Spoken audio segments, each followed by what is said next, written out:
The upscale restaurant in Augusta's historic district glowed with soft chandelier light, the air thick with the scent of rosemary-crusted lamb and vintage wine. Laughter and the clink of champagne glasses wove a tapestry of celebration for my daughter Amelia's college graduation, a milestone that felt like the culmination of years of sacrifice. I stood beside her, my navy dress crisp, my smile practiced, as guests raised their glasses in her honor. Then Gregory, my husband of 28 years, stood, his champagne flute catching the light, his hazel eyes glinting with a mix of triumph and unease. "I've decided to start a new life without you," he announced, his voice slicing through the festive hum like a cold wind. The room froze. Silverware halted mid-clink, conversations died mid-sentence, and 50 pairs of eyes darted between us, waiting for the inevitable. Tears, shouting, a dramatic exit. Instead, I smiled, a calm I'd honed over months settling over me like armor. "Congratulations on your honesty, Gregory," I said, my voice steady as I reached for my wine glass, the cool stem grounding me in the chaos. "My name is Bianca Caldwell. I'm 54 years old, and until that moment, I'd played the role of devoted wife and mother with unwavering precision. For nearly 3 decades, I'd set aside my own ambitions to support Gregory through his endless ventures, 3 failed businesses, 2 career changes, and countless phases of finding himself that left our family's stability on my shoulders. I raised Amelia, our brilliant daughter, who now sat beside me, her graduation cap slightly askew, her brown eyes wide with horror, her hands clutching the edge of the table. From the corner of my eye, I saw Cassandra Wells, Gregory's much younger girlfriend, shifting uncomfortably at a back table, her blonde hair catching the candlelight. She was surrounded by people I'd called friends for decades, friends who, I'd later learn, knew about the affair but never breathed a word. Cassandra, 37, had attended our Christmas parties, sipped mulled wine in our home, even called me for career advice 2 years ago, her voice bright and earnest. Now she sat among traitors, her presence a silent betrayal that stung as sharply as Gregory's words. With practiced calm, I reached into my handbag and pulled out a sealed cream-colored envelope, its edges crisp against my fingers. I placed it gently beside Gregory's plate, the soft rustle of paper loud in the stunned silence. "What's this?" he asked, his triumphant expression faltering, his brows knitting together. "Something for you to read later," I replied, my voice even, betraying none of the storm raging inside. I turned to Amelia, kissed her cheek, and whispered, "I'm so proud of you, sweetheart. This day is still about you." Standing, I smoothed my dress and addressed the guests, their faces a mix of shock and curiosity. "Please enjoy your meal. Have a lovely afternoon." I walked out, head high, feeling their stares like a weight I refused to carry. The heavy oak door swung shut behind me, muffling the anxious murmurs that erupted in my wake. Augusta's summer heat slammed into me thick and humid, but I welcomed it. For the first time in years, I could breathe freely, the air tasting of freedom and resolve. Gregory's voice, high-pitched and frantic, chased me across the parking lot. "Bianca, what the hell is this? What have you done?" I kept walking, my heels clicking on the asphalt, a small smile tugging at my lips. The envelope held the beginning of my revenge, meticulously planned for months with the precision of a chess master. I'd always been the practical one, the anchor to Gregory's wild dreams. I saved for Amelia's education when he sank our savings into a friend's doomed restaurant venture, a seafood bistro that folded in a year. I worked extra hours as a finance manager at Truvanta Corp. When he quit his stable accounting job to chase a fleeting passion for handcrafted furniture, a venture that lasted 6 months before he grew bored, leaving unsold oak tables gathering dust in our garage. My own dream, opening a financial consultancy to empower women, was perpetually deferred. After Amelia graduates, I told myself year after year, after Gregory finds stability. My pragmatism wasn't born in a vacuum. Growing up in a small town near Savannah, I'd watched my mother, a bookkeeper, balance ledgers with a quiet strength, teaching me the value of financial independence. "Money is power, Bianca," she'd say, her glasses perched on her nose as she worked late into the night. "Never let anyone control yours." I carried that lesson into my marriage, managing our finances with care, even as Gregory's impulsiveness tested my patience. I'd met him at 24, a charming entrepreneur with big ideas and bigger promises. He swept me off my feet with talk of building an empire together, and I believed him, signing a prenup at his insistence to protect his future earnings. Ironic, given my family's modest wealth dwarfed his at the time. Over the years, I became the backbone of our household, the one who paid the bills, planned for retirement, and ensured Amelia had every opportunity. Gregory, meanwhile, chased fleeting passions, each one leaving us a little more stretched, a little more reliant on my steady hand. 3 months ago, while reviewing our joint accounts, I noticed discrepancies, small transfers to an unfamiliar account, a few $100s here, 1,000 there.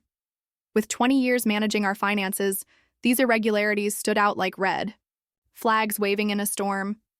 I could have confronted him then, but something held me back. Intuition, perhaps, or the growing distance between us over the past year. Gregory had become secretive, his phone always in hand, his evenings spent working late. Instead of accusing him, I investigated quietly, my mother's lessons echoing in my mind. What I found was worse than I'd feared. For over a year, Gregory had been siphoning funds to a separate account, funding lavish dinners at restaurants I'd never been invited to, buying jewelry I'd never seen, and scouting beachfront property in Savannah with Cassandra. All while he told me we needed to tighten our belts for retirement, his voice solemn as he suggested cutting back on my book club lunches or Amelia's extracurriculars. The final blow came when I found his phone, left unlocked on the kitchen counter one rare morning he slept in. The texts were brazen, unapologetic. "After the graduation, I'll tell her it's over," he wrote to Cassandra. "A public setting's better. She won't make a scene." Her reply, "And she has no idea about the money?" Him, "None. Bianca trusts me completely. That's her weakness." My heart pounded, but not with grief, with clarity. He thought I'd crumble under his grand exit, that I'd be too blindsided to fight back. He forgot I was a financial professional for 30 years. I knew how to trace money trails, uncover hidden assets, and protect what was mine. Most importantly, I remembered the prenup, with its fidelity clause, a clause he'd insisted on to protect his future empire. It would be his undoing. While Gregory plotted his escape with Cassandra, I built my case with the precision of a seasoned strategist. I consulted attorneys, documented every transfer, gathered screenshots of their texts, and prepared divorce papers. I timed everything meticulously, knowing he'd wait until after Amelia's graduation to avoid tainting her day. What he didn't expect was that I'd serve the papers that morning, filed discreetly in court records he couldn't yet access. I was always 3 steps ahead, my mother's voice in my ear. "Control your power, Bianca." I didn't return to the restaurant. Instead, I drove to our spacious colonial home in Augusta's historic district, bought 15 years ago with my inheritance as the down payment, a fact Gregory conveniently forgot when he promised the house to Cassandra, per his texts. I parked in the driveway, the oak-lined street quiet, except for the hum of cicadas. Inside, the house felt like a museum of a life that no longer existed. Family photos lined the walls, Amelia's first steps, our 10th anniversary in Charleston, Gregory and me laughing at a picnic. My father's antique grandfather clock ticked softly in the foyer, its rhythm a reminder of time's relentless march. The worn leather couch in the living room held memories of late-night talks, dreams of a future we'd planned together. Yet everything had changed, the air heavy with betrayal. Upstairs, I opened the master closet. Gregory's clothes were packed in suitcases, hidden behind my dresses, ready for his departure tomorrow. His predictability almost made me laugh. He'd always been meticulous about his wardrobe, ironing his shirts with care, but careless with what mattered most. My phone buzzed incessantly. Friends from the restaurant, Amelia, even Gregory's sister Diana, who'd flown in from Atlanta for the graduation. I replied only to Amelia, "I'm okay. This isn't your burden. Enjoy your day. I love you." I'd shielded her from the truth for months, not wanting to cloud her final semester with family drama. She'd be angry I hadn't told her, but I knew she'd understand eventually.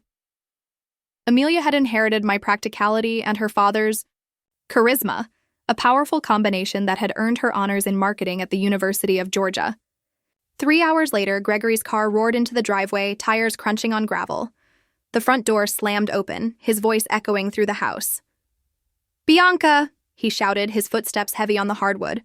I was in the living room, reviewing documents on my laptop, bank statements, text screenshots, attorney notes. I closed it as he stormed in, his face flushed, the envelope clutched in his hand. "What's the meaning of this?" he demanded, waving the papers. "You served me with divorce papers today of all days?" His voice cracked, betraying the panic beneath his anger. "I thought it aligned nicely with your plans," I replied, my voice calm, almost conversational. "You wanted a new life. I'm simply helping you get there." "You had no right." He snapped, pacing the room, his tailored blazer rumpled from agitation. "I had every right," I countered, leaning back in my chair. "Just as you had the right to choose Cassandra." He stopped pacing, his eyes narrowing. "The prenup expired years ago. Any lawyer will tell you that." I allowed myself a small smile, savoring the moment. "Actually, Section 12 specifically states the fidelity clause remains in effect for the duration of the marriage. Your lawyer should have explained that." "Oh, wait, you didn't consult one, did you?" The color drained from his face, his hands dropping to his sides. The prenup, his own creation to protect his hypothetical empire, would cost him the house, our Savannah vacation property, and most of our retirement accounts. His grand announcement at the restaurant, meant to humiliate me, had just become the most expensive mistake of his life. "You can't do this to me," he said, collapsing onto the couch, his voice softer, almost pleading. "We built this life together." "And you chose to end it," I replied, my tone unwavering. "Not in the way you planned, but here we are." His phone buzzed in his pocket, persistent and shrill. He glanced at it, then ignored it. Cassandra, no doubt, wondering why he wasn't following their carefully orchestrated plan. "You've always been calculating, Bianca," he said, trying a different approach, his voice laced with bitterness. "This is cold. What about our history? 28 years together means nothing?" I studied him. This man I'd loved for nearly 3 decades. He'd held my hand through 2 miscarriages before Amelia, his warmth steadying me in those dark days. He'd surprised me with a weekend trip to Charleston for our 10th anniversary, dancing with me under Spanish moss as we dreamed of growing old together. When had he changed? Or had I been too devoted, too focused on being the perfect wife, to notice the cracks? "Our history meant everything to me," I answered truthfully, my voice softening for a moment. "That's why your betrayal hurt so deeply." His expression flickered, perhaps seeing an opening.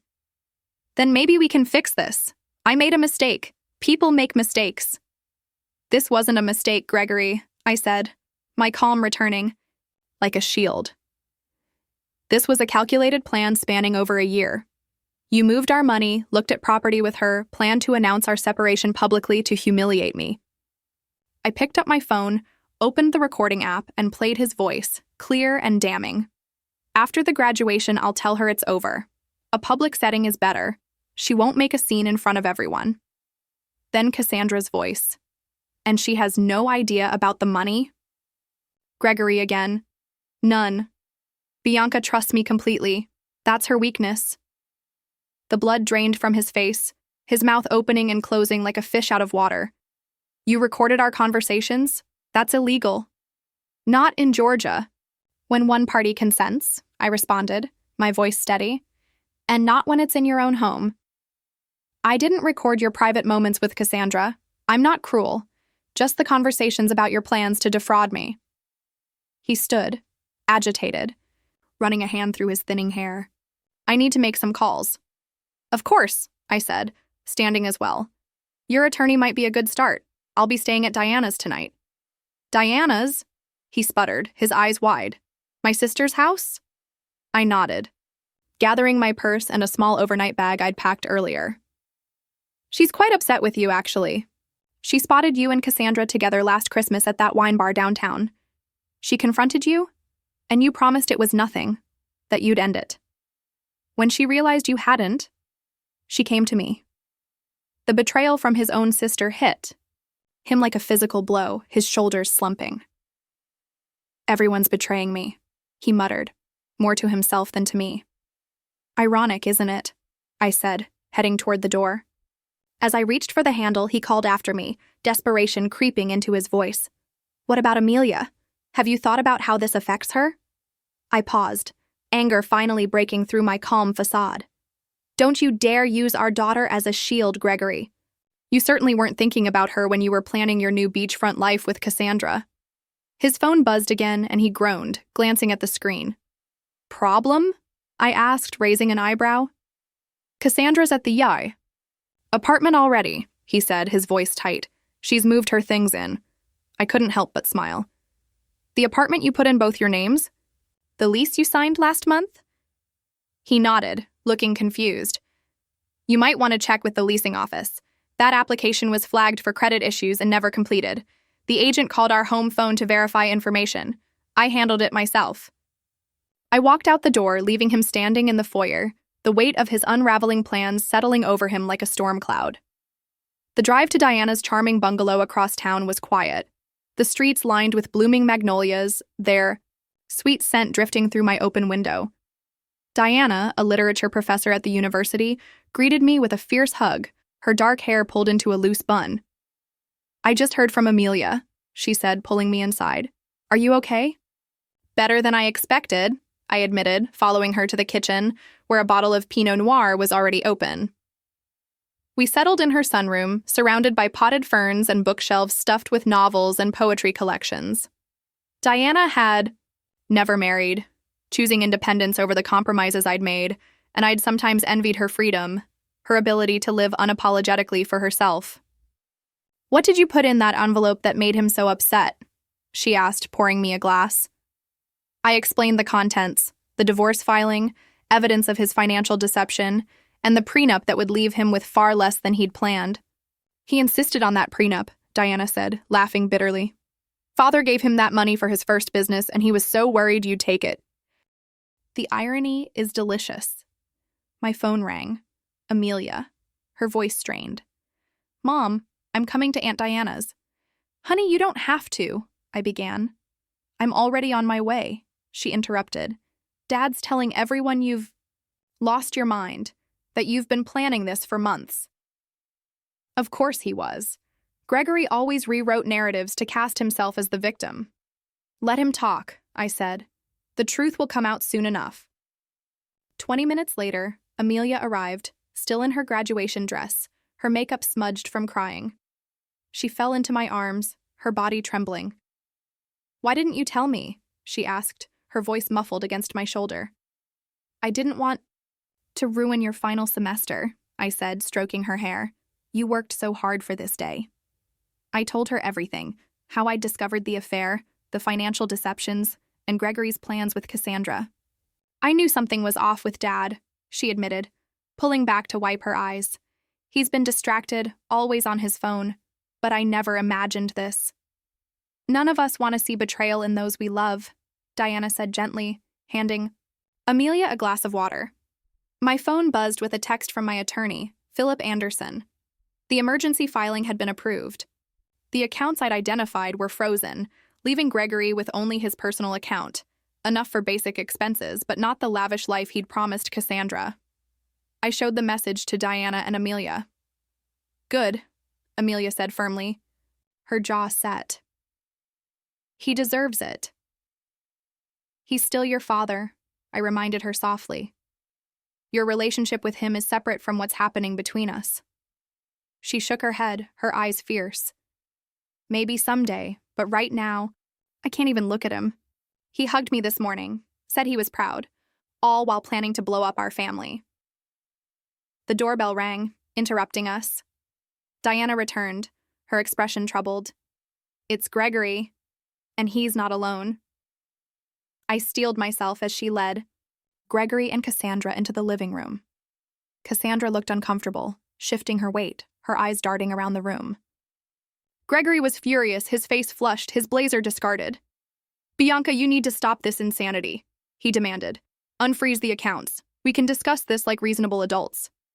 Amelia stood, placing herself slightly in front of me, her graduation dress wrinkled but her posture defiant. Maybe you should have been reasonable before announcing you're leaving Mom on my graduation day. Gregory's eyes widened as if just noticing her. Amelia, this doesn't involve you. Doesn't involve me? She echoed, her voice rising.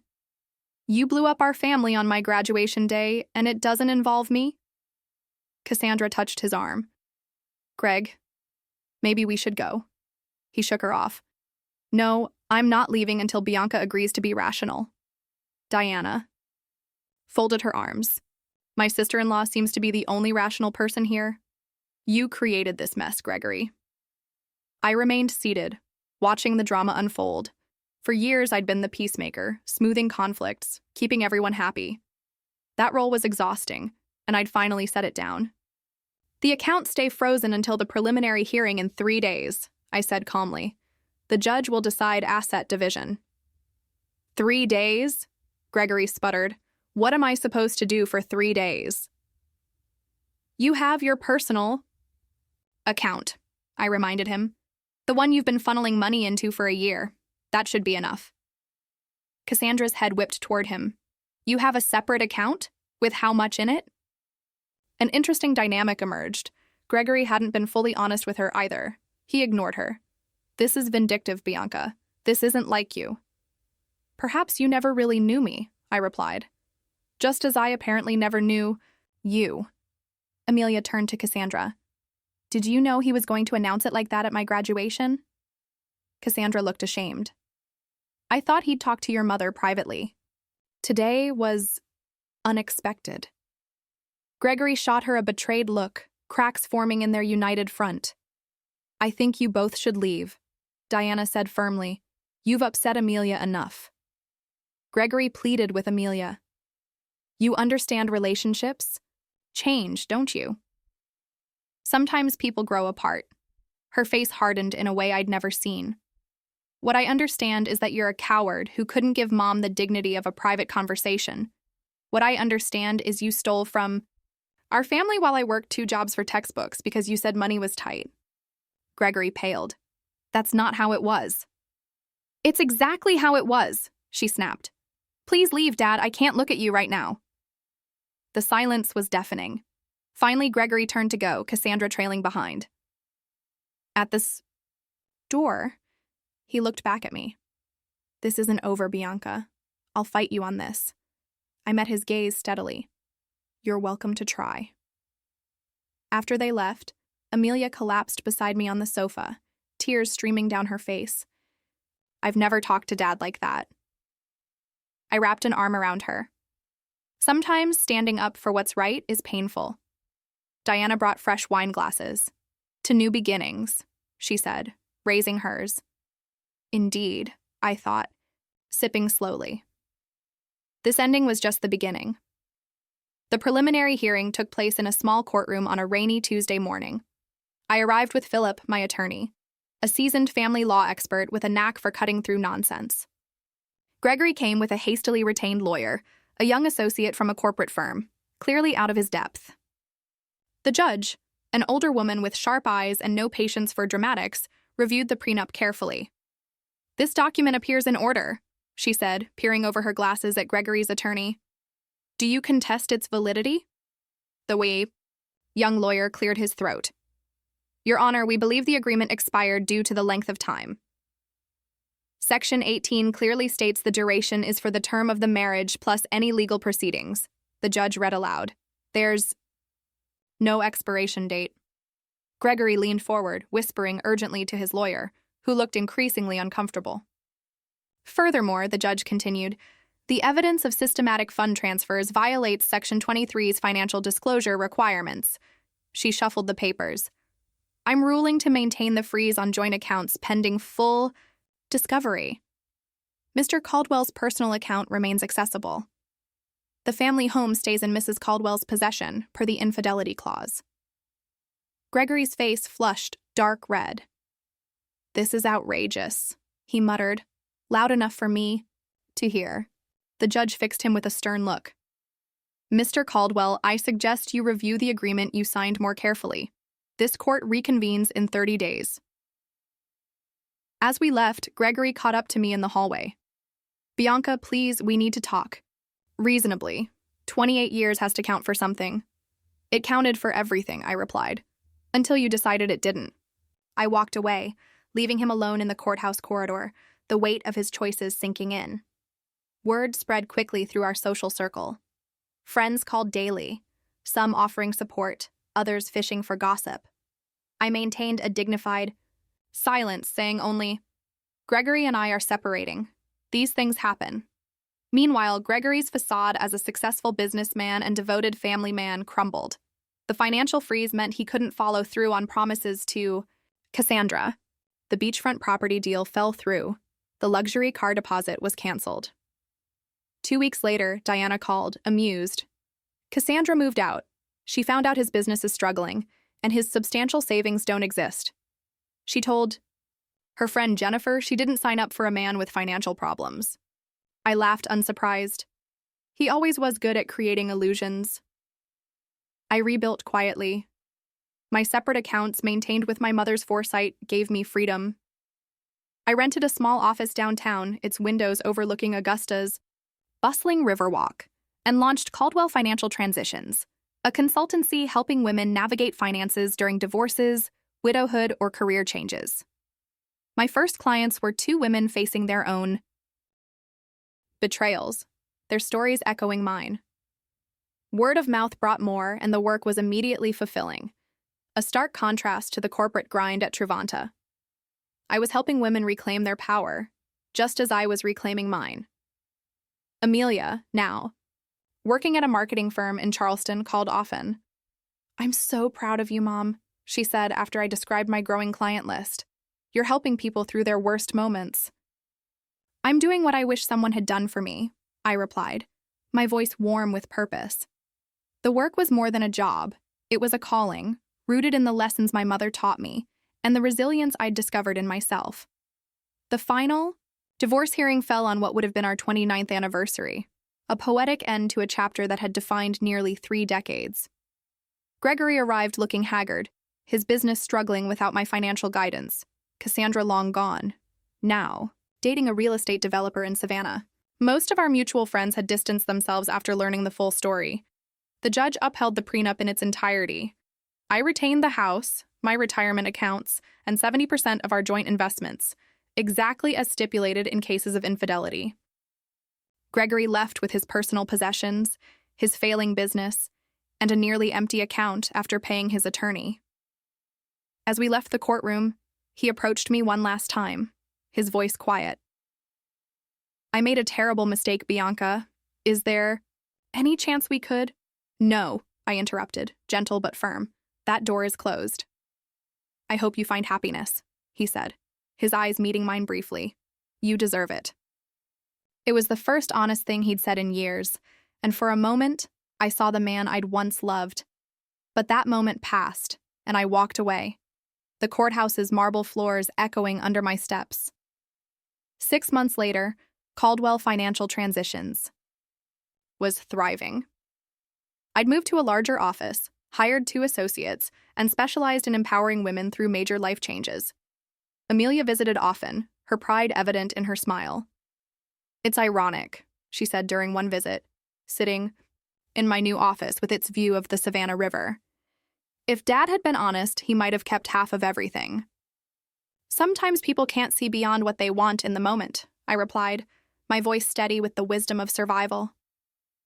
The woman who'd once defined herself as Gregory's wife and Amelia's mother had discovered a new identity: mentor, business owner, advocate. The envelope I'd handed Gregory wasn't just an escape plan. It was the key to a door I hadn't known existed. Behind it, I found not just revenge, but reinvention. In securing my financial future, I'd reclaimed something far more valuable: myself. My mother's words echoed in my mind as I looked out at the river, its current steady and unyielding. Money is power, Bianca. And now, so was I.